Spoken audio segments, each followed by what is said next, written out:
join that next match, then I've got to wait 3 minutes before we can show it, all of that stuff. So, but we are in a match, so we are good to go now. All right, let's zoom it on in. We have King of Canada with Tigger's Workshop here on location number 1. We're right into round 1, right in the very beginning, and I already love the combination of cards I see right now. I see a Negasonic Teenage Warhead, Spider-Man, Rocket Raccoon, and Doctor Doom on Reveal Hell, going up against a Thanos deck from 2-2, I think. 2-2 KO, is that what that says? It's hard to see. But from 2-2, we're going to call it. Yeah, 2-2, 2 Zs. It's an opponent. But the King of Canada, we know very well here. So thank you once again for screen sharing and everybody who's screen sharing right now as we try to get you all in. You got some snaps going on too. Oh, wait, no, we don't. Never mind. No, we don't. I'm like, there's a big number 1 right there. Soul Stone, Space Stone. It is 2-2 KAO. I was right. 2-2 KO. Got it. Okay. True saying. Apparently, I have to start carrying my weight now. That is true. All right. And Rocket Raccoon, Storm, Professor X. So nice little lockdown control style deck right here as we see the full combo. I do like this. I mean, they're probably going to move that Soul Stone over, or at least I guess I would if I was doing it with that Space Stone. Yeah. Yeah, I mean, if you're going to try and reinforce anything, I'd probably reinforce that Soul Stone over, knowing that there's going to be another card automatically put into Grand Central at some point. Yeah. Might as well keep it a little bit, lower if you have the flexibility to do so. What could be interesting is the Negasonic Teenage Warhead. Will that proc via Grand Central? As in, if he plays it down, and then afterwards the location pulls a card in. I'd have to read the wording. Will Negasonic Teenage... Because I don't know if I've played like a Doombot into it, but I would imagine it's kind of the same add a card. Now, again, we've got flooding now, so we're not going to necessarily see that, but Negasonic's always an interesting one. Like, I was never a huge fan of it. Yeah. So I was never a huge fan of the card in general, but I've started to see a couple places where Negasonic is actually a really good card to have there to kind of shut down them playing into that. So if you think of a Spider-Man, if you think of, some of these cards where you say, hey, don't play on this lane, it's just another answer to that, right? Yeah, it's a nice location card, especially it's something that I just recently obtained yesterday. So I'm looking at different ways to play it as we have our first snap of the evening coming on down. I think the fun style with Negasonic Teenage Warhead is play it into lanes that are clogged, right? So if you have your opponent, like right now, imagine flooding wasn't there. Yeah, that would be a great location for me to play that Negasonic, because no matter what, there's only one card that could be played in that lane. So you essentially lock it down very similarly to how you would with Professor X. But the difference there with flooding was they did not have priority. So they would flip second, so you wouldn't kill that dino. But to your point, if you have but that's priority, what I'm saying. You use it as a lockdown. Well, no, not to kill the card. To lock down the location. Like right now, for example, the King of Canada does not have priority. If they had the ability to take the lead with Negasonic, they would be able to lock down that lane. And a really big leech coming in on turn 5 over in the Savage Land, decimating Doom. Yeah. Ooh, and now it's just a competition for the Savage Land. That's going to be a 12 power Spider Woman, but in this deck, is that enough? I mean, here's the thing: if that leech wasn't there, Spider Woman plus Rocket would have been insane. But I think you're still fine. You're still going to play that same move because there's no way to win the mid at this point with that Devil Dino. So yeah. I mean, you put it out there. It's 10 power minus 4, so you're looking at 14 power. You're only down by 3 anyway.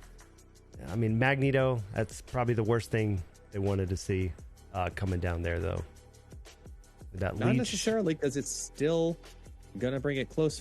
If that was 14 power, because they were up 3. That's why I was like, wait a minute, how did that? Yeah, they were up 3 at the time. So that was like really the one card.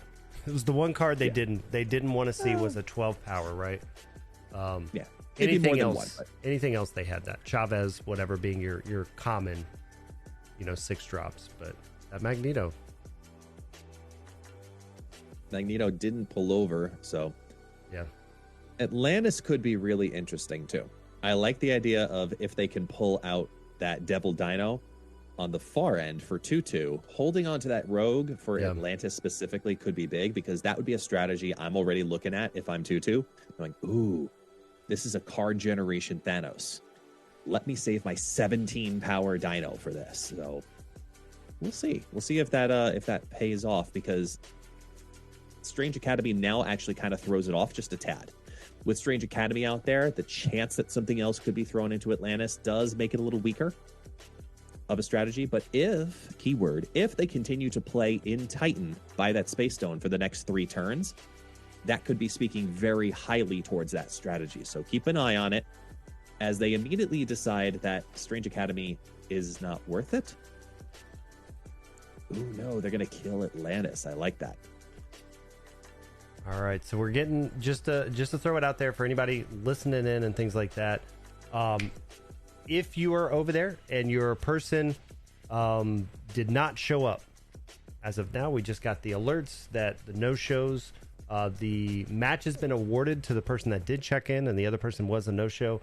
So make sure, I would say, in those chats, you are saying something in the chat, saying hello, hi, whatever. So I know that both people did show up, or one person did show up, because in the past we have had some issues with, people not showing up, but then 2 rounds later being like, oh, well, why did you drop me? Right? Because the thing is, if you're a no-show, I don't really want to leave you in here, because I don't want your account getting paired with somebody else and being another no-show. Right. So, just make sure you're checking into your matches. If you're dropping or anything like that, that is fine too. But just make sure you say something so we know what's going on. And the flooded has made some flooding action. Magneto has pulled Storm back out of the flooding. So do you, if you're King of Canada, looking at what you have on the battlefield, you have the Rogue, you have the Spider-Man, and the Rocket Raccoon. You're gonna lock something down. But 2 of your cards from the opponent's side are going to be shifted around anyway. Do you go for a Spider-Man play and force them into the wild card of Strange Academy by locking down Titan? Or you just throw it into Strange Academy, and you know that you can win that. Because you can move Jeff. The nice thing is that it's lockjaw. Because if they're forced into Strange Academy, no matter what they have, no matter what they choose to play, it's always going to be random anyway. Yeah, so it's a tough call. The problem that I have with with trying to lock down Titan is the fact that because it's Spider-Man, your cards are still being sent over there. So I think a turn 5 Spider-Man on Strange Academy is always a great play, just because you know that you could literally just move your Jeff back in there and win it, because they can't play into it. Now, if there's a play right now that could allow the King of Canada to steal priority, that's going to be the goal, because that Negasonic Teenage Warhead is going to be potentially really huge for them on turn 6 if they can play that down in the middle. Maybe rogue out that Soul Stone at the very end. It kind of really depends on where everything lands, which is one of the things that I like about Strange Academy. It is a location that brings a really fun, unique strategic element, and there are certain locations that obviously do that. This is one of them, because there is a lottery play. So now that they've clogged up Titan just a tad, and it's gone anyway because of the Reality Stone, with Doom dropping on down simultaneously, throwing another card into the flooded. But don't worry, Jeff to the rescue. Jeff is coming to the rescue, folks. Get ready. Get ready. This is a really nice scenario here. They have a really, really nice scenario here for the King of Canada. He's got a 4 bet on here. There's 4 points at stake. This could be worth snapping. Snapping back, I should say. He's got the Negasonic Teenage Warhead, which isn't going to do anything because he's going second, and he doesn't have something to explode that would be beneficial, like a Nova. Rogue doesn't have too much benefit, maybe in Titan, to be able to drop it down just a tad, throwing down that combination. But you don't know if they're playing an Odin, which has become more and more popular in Lockjaw decks as of recent. If anything, I'm looking at a potential tie in the flooded and steal 1 lane personally. But I like let me tinker around here and see what we can do. Yeah. He's going with the retreat later, though. He doesn't feel confident with it. I think the hard part is you're losing all 3 locations, right, currently. So it's going to be tough. It's going to be tough to be able to kind of steal it away. I mean, you could definitely move Jeff left and try to just go off of a tied location. You know that the middle is kind of locked in, so that's where it's like maybe, you've got Iron Man, but I think it's gonna be tough to try to steal up Nick, some of it that. all depended on whatever was going to drop into the Titan lane specifically. If they had the Dino, it would have been a loss. But if they slid the Jeff over for the tie and then took the Rogue on the Soul Stone, that Rogue would essentially switched it back opposite to the two of them, so it would have taken out 3, therefore would have had a 4 advantage. Negasonic Teenage Warhead 4 on top of that. It would have been close, but it's a little too risky knowing that the purpose of this deck is to pull out big cards. If they had any of those other big cards, it would have probably backfired. Yeah. I was thinking what Jake Cutts was saying is putting Iron Man mid potentially could have done it, but to your point, if they did do Dino on the right side, that you're not going to beat that lane. So the tie on the left side wouldn't have helped. Right. They would have had 20 in the middle lane if they had done that, because they would have slid out the Jeff. It would have dropped to 10, double that bad boy up. Yeah. They would have had a 4-point advantage, and the other side already had a 7-point advantage. So Iron Man wouldn't have done it. Yeah. But now we have, again, the Iron Man Doom combo available in the hand. And Rogue is basically going to be held onto for as long as possible for a Dino play potential. I would not be surprised to see the stones get completely clogged into Quantum Realm just to try to up their balance just a little bit, which kind of worked out for the Nebula being on the far right side. Open up the third location, puts onto us the Raft. Now, amazingly, also, it's been 3 rounds. We have not seen a Milano as a featured location, which made a really fun strategic element earlier on in the evening. Well, afternoon, at least for me. I thoroughly enjoyed the location. I thought it was a lot of fun. Killmonger says, let's just start everything all over again.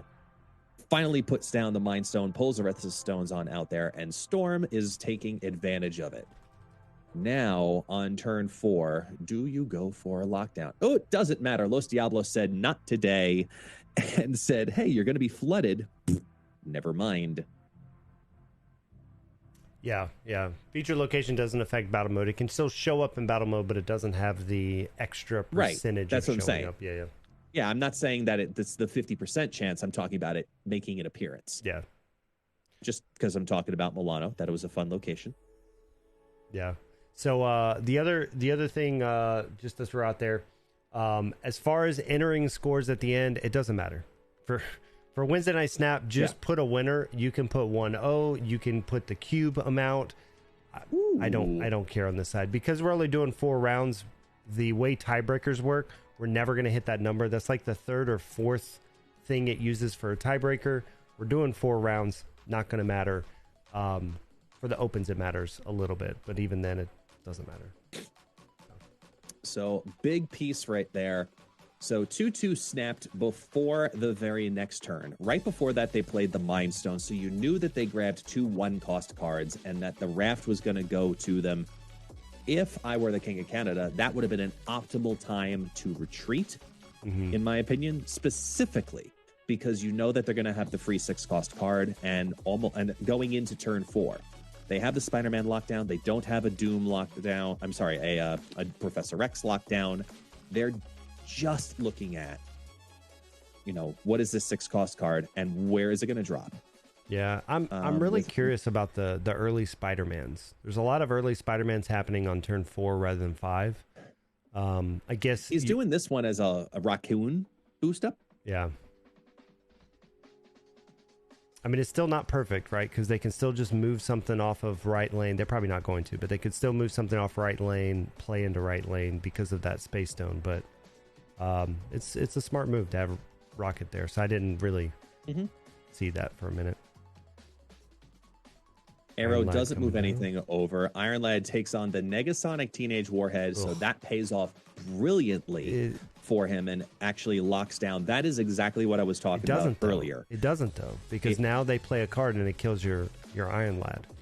So now you're in a situation where if they play something there, they win. If you play something there, and they Prio's on don't. King of Canada now. That's why. I missed that the Prio shifted. So King of Canada, yeah.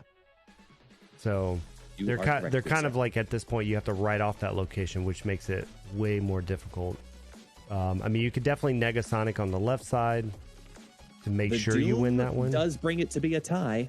the Doom brings it to a tie and gives him the lead. Yeah. Granted by 1 over in Los Diablos, and brings it to a 10 in the Ruins. 2-2's sitting pretty, but I think this may help secure it. I like the Doom potential on this. Let's see. Because added won't trigger Negasonic, only played. I've learned that one today. Yes. And he takes the retreat later, hoping that 2 will make it happen. Brackets. All right, I'm just going to do some bracket cleanup real quick. It's okay. We're all in waiting in suspense, and they did move forward, which means the escape goes through, and King of Canada's hanging on for dear life right now with 2 prongs left. Going into round 4, this is the last of the regular rounds before we slip into high stakes. Weir Island, really good location for 2-2 right now. That's exactly what I would be looking at right now. Get those stones down there, and those stones are gonna, the second you start dropping them, 7 power stones, 6 5-power stones with Weir Island. So this is where you really wish you had. Ooh, and it's Mind Stone on turn 1. Those are going to be some big stones to have to take over. I would almost be immediately trying to override that as a dead location. With the wild card, Project Pegasus. Everybody, just play everything you want at this point. Now, what do you build up, though? Do you go with the wild card play? Because you have 7 you could work with, so you could storm it and Iron Lad it. You could just say, screw it and play the Doom, so get 5 in each of the locations. There's a flurry of cards about to come out from the other side because they just picked up 2 of the stones. Now they have 5 other magic to work with on top of that. So I expect, I'm going to say 2 stones and a dino. I'm hoping, let's see. Maybe. Dino's a rough one. I don't know if they don't know about Rogue yet, right? So Dino. They don't know about Rogue. Oh, they went with the Doom as well. So fairly even play for both sides. Just the Soul Stone advantage. And Los Diablos again pops on in here. Do they go for the Storm wildcard chance? Nope, they're not gonna. They're just gonna say, no, let things happen. I'm surprised that they're not storming Weir Island, even if the Los Diablos doesn't take it out, because those stones and 3 cards being down there already at the end of turn 2 with all of that buff up, by doing that, you're saying Project Pegasus is going to be my competitive lane. He does have a couple of good big cards on that lane that he can use, like the Iron Lad and the Spider Woman, but it depends on what they pull, honestly, right now. They have a 1-point lead in the flooding, and Professor X in hand for turn 5. If Iron Lad can pull something big enough, they can drop that down into the flooding and have it be potentially really strong. It looks like, though, they're going to probably rest on the banking, that they're going to move something else into the flooding, and they're going to actually try to overtake Weir Island, which I think might be a little bit risky. They do have a Jeff that they could drop into the storm lane afterwards, so it's kind of a secondary backup plan if they do have something major that drops on down. But I will say Howard the Duck has definitely opened up Iron Lad. I got Howard the Duck on his release, and I've been using him in a variety of different decks. The best deck I have found him in right now is what I'm calling the Shuri Yo-Yo deck, which is a combination of the Lady Sif Ghost Rider combo and then Shuri into a bunch of different strong 5-drops mixed in with that. Really solid deck. Iron Lad takes on Spider-Man to lock down Weir Island for turn number 5. And with the point spread, he could actually now steal Weir Island with a Professor X. Do you lock that down and go elsewhere after? That's the tough call. You could lock down, because they have to play into Project Pegasus. They cannot take back the Flooded because they do not have another Doom, or they do not have a what do you call it? An Odin to pop out more of them. I think you do. I like this call. I think the only thing you have to worry about potentially is like a Blue Marvel But even with that, I think the extra power you have that taken care of. You do have Rogue available at your disposal as well, still, which might be a very solid backup play.